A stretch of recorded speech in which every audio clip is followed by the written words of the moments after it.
कहानी की शुरुआत होती है लॉस एंजेल्स से। साल 2030 में एक बंदा पागलों की तरह भाग रहा था। वो बहुत डरा हुआ था। पूरा शहर उसको मारने के लिए उसके पीछे पड़ा था। यहाँ तक कि प्राइवेट कार्स के ड्राइवर्स भी सिर्फ उसी को मारने के लिए उतर आए थे। बड़ी मुश्किल से वो एक गरीब औरत के घर पहुंचता है। औरत कहती है, तुम यहाँ क्या कर रहे हो? वो आदमी चाकू निकालता है और कहता है, अगर एक लफ्ज भी मुंह से निकाला तो तेरी आंखें निकाल के उसे गोटियां खेलूंगा। बस चुप रहना। थोड़ी देर बाद जैसे ही औरत को मौका मिलता है, वो एक नेल गन निकाल के उसे मार देती है और 2 आराम से लात भी मारती है, ये चेक करने के लिए कि सच में मर गया है या नहीं। तभी अचानक कुछ लोग वेपन्स लेकर अंदर आते हैं। जब वे आदमी को मरा हुआ देखते हैं तो उन्हें दुख होता है कि औरत ने उसे पहले ही मार डाला। फिर औरत मरे हुए आदमी का एक कार्ड उठाती है और अपने बेटे से कहती है, आखिरकार हम अमीर बनने वाले हैं। वो कार्ड तोड़ती है और कुछ ही मिनटों में पुलिस अंदर घुस आती है। साथ में एक रियलिटी शो की टीम होती है और अनाउंस होता है कि वो औरत $2 मिलियन जीत गई है।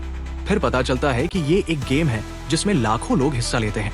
हर दिन एक रैंडम आदमी चुना जाता है पैसा जीतने के लिए। अगर सूरज डूबने से पहले कोई उस आदमी को मार दे तो इनाम मारने वाले को मिलेगा, और अगर कोई नहीं मार सका तो इनाम उसी आदमी का रहेगा। लेकिन शर्त यह है कि कोई आग वाली हथियार जैसे पिस्टल या राइफल यूज नहीं कर सकता। उसी दिन हमें एक लड़की दिखाई देती है जिसका नाम है कैटी। एक नाकाम एक्ट्रेस किस्मत आजमाने लॉस एंजेलिस आई है ऑडिशंस के लिए। उसके साथ बैठी औरत कहती है, तुम बड़ी मासूम लगती हो, अपना ख्याल रखना बेटा, यहाँ लोग चोर हैं। कैटी कहती है, शुक्रिया नसीहत का, आप बहुत अच्छी लेडी है। औरत उसका हाथ पकड़ती है और कहती है, ऐसा मत कहो, तुम मेरी बेटी जैसी हो। चलो अब मैं यहाँ उतरती हूँ, गुड बाय। थोड़ी देर बाद कैटी जब अपनी कलाई देखती है तो वो शॉक हो जाती है कि उस औरत ने उसकी घड़ी चोरी कर ली। कहती है वो औरत चोर है। वो अपने ऑनलाइन बुक किए हुए कमरे में पहुंचती है। कमरे को देखकर वो परेशान हो जाती है क्योंकि जो कमरा मोबाइल पर उसने देखा था वो तो बिल्कुल अलग निकला। कमरे की मालकिन कहती है, हम अलग अलग फोटोज का इस्तेमाल करते हैं ताकि ग्राहक को फंसा सके। जैसे ही कैटी बेड पर बैठती है तो बेड नीचे गिर जाता है, लेकिन वो मजबूर थी क्योंकि इस कमरे का किराया सस्ता था।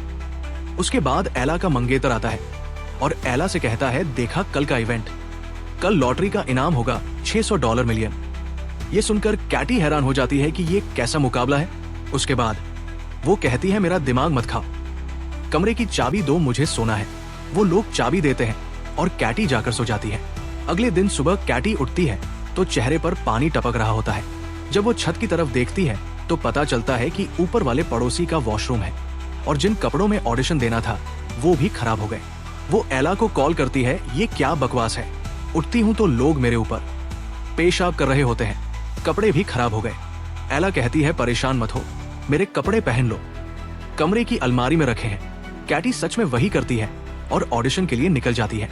अब सिर्फ आधा घंटा रह गया है ऑडिशन के लिए। जैसे ही वो ऑडिशन वाली जगह में एंटर होती है, वो देखती है कि वहाँ और भी लड़कियां ऑडिशन देने आई हैं। वो अंदर चली जाती है और सीन परफॉर्म करती है।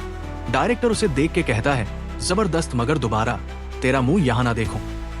उसी वक्त अचानक कैटी का कार्ड एक्टिवेट हो जाता है। वो कार्ड निकालती है और अनजाने में गेम में रजिस्टर हो जाती है। उसे बिल्कुल भी नहीं पता ये कार्ड किस चीज का है या इसने उसका चेहरा क्यों स्कैन किया। बाद में वो गुस्से में बाहर निकलती है क्योंकि वो ऑडिशन में फेल हो चुकी होती है। जब वो जा रही होती है तो पास में बैठी लड़कियों को पता चल जाता है कि वही टारगेट है, और बस फिर क्या पहली लड़की कुर्सी उठाती है और सीधी अपनी दोस्त के सिर पर मारती है। दूसरी लड़की को एक जूता नजर आता है, वो फौरन उसे उठाती है और झपट कर मार देती है। कैटी चीख मार के भाग जाती है, लेकिन असली समस्या तो तब होती है जब वो एक कराटे ट्रेनिंग हॉल में छुपने के लिए घुस जाती है। अब जाहिर है सारे कराटेबाजा लड़के उस पर टूट पड़ते हैं और वो बेचारी अकेली सबके बीच में पिट रही होती है। कप्तान कहता है, उसे सिर्फ मैं मारूंगा। फिर वो उसे उठाता है, घुमाता है और दीवार में दे मारता है, जिससे वो लड़कियों के जिम में गिर जाती है। जैसे ही सबको पता चलता है कि वही विनर है, सब उस पर चढ़ दौड़ते हैं। वो कराटे वाले भी पहुंच जाते हैं और सब लड़ रहे होते हैं कि उसे कौन मारेगा। आखिर में कोच उसे गर्दन से पकड़ता है और कहता है, उसे सिर्फ मैं मारूंगा। और जैसे ही वो मारने लगता है तो अचानक नोएल वहां आ जाता है और कोच के कंधे पर घूंसा मार के उसे दीवार में दे मारता है। फिर वो लड़की से कहता है, डरने की जरूरत नहीं, मैं बॉडीगार्ड हूँ और अगर तुम मुझे 10% इनाम में से दोगी तो मैं तुम्हें बचा लूंगा। उसने कहा ठीक है भाई, तुम्हें पूरा इनाम भी दे दूंगी, बस बचा लो। नोवेल उसे अपनी कमर से बेल्ट के जरिए बांध लेता है ताकि उसे बचा सके। फिर वो सारे दुश्मनों को मार गिराता है। तब एक कमजोर सा लड़का आता है। नोवेल उसे कहता है देख, अगर मैंने तुझे मारा तो मुझे ही तरस आ जाएगा। 3 तक गिनती करूंगा, अगर नहीं भागा तो तू गया। वो लड़का तुरंत बोला अरे सर सलाम है आपको, और भाग जाता है। फिर वो दोनों बिल्डिंग से निकलते हैं और पता चलता है कि हर 15 मिनट बाद एक ड्रोन उसे ट्रैक कर रहा है ताकि बाकी प्लेयर्स को उसका लोकेशन मिलता रहे।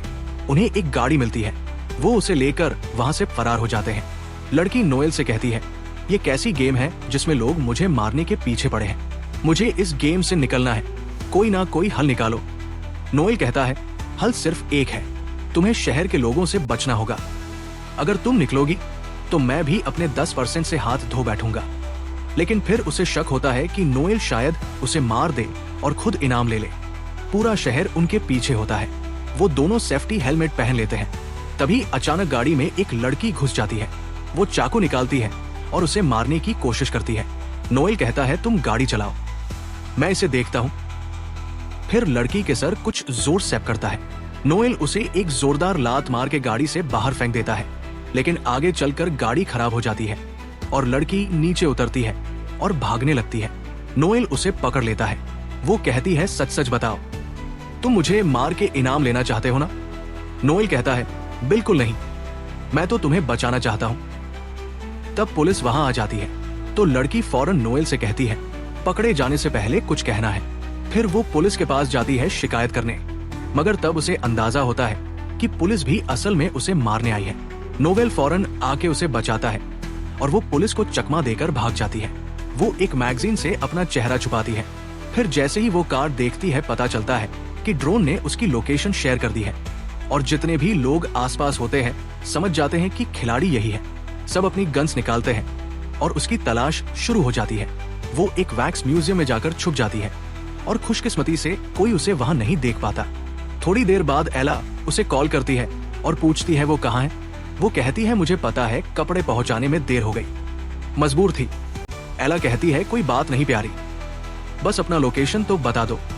वो कहती है मैं अभी म्यूजियम में हूँ, बस किसी को बताना मत। और अभी 1 मिनट भी नहीं गुजरा होता कि एला और डेजी आ जाते हैं। एला उसे मारने की कोशिश करती है। लड़की खुद को बचाने के लिए एक डंडे से वार करती है। वो दोनों से जान छुड़ाती है और फिर उन दोनों के पीछे म्यूजियम का दरवाजा बंद कर देती है। लोगों ने उसे देख लिया। वो फौरन बस से उतरते हैं ताकि उसे मार सके, लेकिन नोएल वहां पहुंच जाता है और उसे वहां से ले जाता है। कैटी कहती है मुझसे नाराज मत होना, मैं समझी तुम मुझे मार दोगे। नोएल कहता है अब ये नाराजगी का वक्त नहीं। 3 मिनट बाद ड्रोन फिर से लोकेशन देगा, सब नीचे आ जाएंगे। कैटी कहती है कि हमें कोई बम प्रूफ पनाह कहा चाहिए जहां हम छुप सकेंगे। नोएल कहता है मिल गई। वो लोग एक बंदे जैक के पास जाते हैं जिसके पास अपने घर में एक सीक्रेट शेल्टर होता है, लेकिन जैक समझता है कि ये लोग चोर हैं और घर लूटने आए हैं। नोएल उसे समझाता है भाई चोर दरवाजे से आते हैं क्या? इतने में पीछे से एक बस आ जाती है जो लोगों से भरी होती है। टाइम कम होता है तो वो लोग जैक को धमकी देकर अंदर घुस जाते हैं। उससे शेल्टर का पासवर्ड मांगते हैं और जैसे ही वो अंदर जाते हैं लोग घर पर हमला कर देते हैं। तो कैटी जैक को तीर मार देती है ताकि वो बेहोश हो जाए और किसी को पासवर्ड ना बताते हैं। और अब नोएल और कैटी आपस में बात करने लगते हैं। कैटी अपनी नाकाम एक्टिंग की कहानी सुनाती है और कहती है कि अब मेरा कोई भविष्य नहीं। फिर वो नोएल से पूछती है कि तुम हमारी मदद क्यों कर रहे हो? नोएल कहता है कि मेरे लिए सबसे अहम है लोगों की जान बचाना, पैसे मेरे लिए कुछ मायने नहीं रखते। इतने में एला और डीजी भी वहां पहुंच चुके होते हैं। एला जैक को उठाती है और मारने लगती है ताकि वो होश में आए। फिर उसे उठाकर स्विमिंग पूल में फेंक देती है। वो होश में आ जाता है और एला उससे पासवर्ड ले लेती है। नोएल और कैटी अंदर बहुत डर जाते हैं। नोएल एक दोस्त को कॉल करता है और कहता है कि इन सब लोगों के मोबाइल हैक करके उड़ा दो। दोस्त वाकफोन्स को हैक करता है और ब्लास्ट कर देता है। सब जख्मी हो जाते हैं। ये मौका देखकर नोएल और कैटी वहां से निकल जाते हैं, लेकिन नोएल देखता है कि एक आदमी जल रहा है। वो पानी डालता है और अपने पैर से आग बुझाने की कोशिश करता है। वो आदमी कहता है कि भाई आराम से, मेरी टांग तोड़ दी तुमने। बाहर निकलते ही उनका सामना एक बख्तरबंद गाड़ी और ट्रेन गार्ड से होता है। गार्ड्स कहते हैं कि कैटी हमारे साथ चलो वरना हम तुम्हारी लाश ही ले जाएंगे। कैटी कहती है कि ठीक है, लेकिन मेरा बॉडीगार्ड भी साथ जाएगा। गार्ड्स वहां जाते हैं और वो सब गाड़ी में बैठ जाते हैं। कैटी कंफ्यूज रहती है कि आखिर वो लोग जा कहां रहे हैं। गाड़ी उन्हें एक एजेंसी के हेडक्वार्टर ले जाती है, जहां उनकी मुलाकात लुइस से होती है, जो एजेंसी का लीडर है। लुइस कहता है कि मैं हैरान हूं कि तुम अब तक जिंदा कैसे हो। अक्सर लोग तो 15 मिनट में मर जाते हैं, लेकिन तुम सेफ हो। यहाँ तुम्हारी हिफाजत मेरी जिम्मेदारी है, लेकिन मुझे इनाम का 30% चाहिए। कैटी उसकी बात मान लेती है। फिर वे सब मेडिकल चेकअप के लिए क्लिनिक जाते हैं ताकि अपने जख्मों का इलाज करवा सके। इस दौरान कैटेनोल को अपनी कहानी सुनाती है। वो कहती है, मेरे पापा ने मुझे छोड़ दिया, मम्मी बीमार है, तभी से मैं कोई भी काम करती हूँ ताकि इलाज के पैसे जमा कर सकूं। मैं यहाँ सिर्फ ऑडिशन देने आई थी, लेकिन वो भी फेल हो गया। नोएल कहता है, मैं एक वक्त फौजी था और लुइस जो अभी बाहर है वो मेरी टीम में था। एक बार मैंने एक मिशन से इनकार कर दिया, जिसकी वजह से पूरी टीम मर गई। बस लुइस बचा और तभी से वो मुझसे नफरत करता है। तभी एक लड़की आती है और कैटी से कहती है, लुइस तुम्हें सूरज डूबने तक एक सुरक्षित जगह पर ले जाएगा ताकि तुम जीत सको। बस अपना चेहरा इस डिवाइस पर रख दो। ये डिवाइस इसलिए था ताकि एक खास मास्क बनाया जा सके जिससे कोई भी उसे पहचान ना सके, और वाकई में मास्क बन गया, एक बूढ़े आदमी का मास्क। लेकिन नोएल को कुछ अजीब सा महसूस हो रहा था।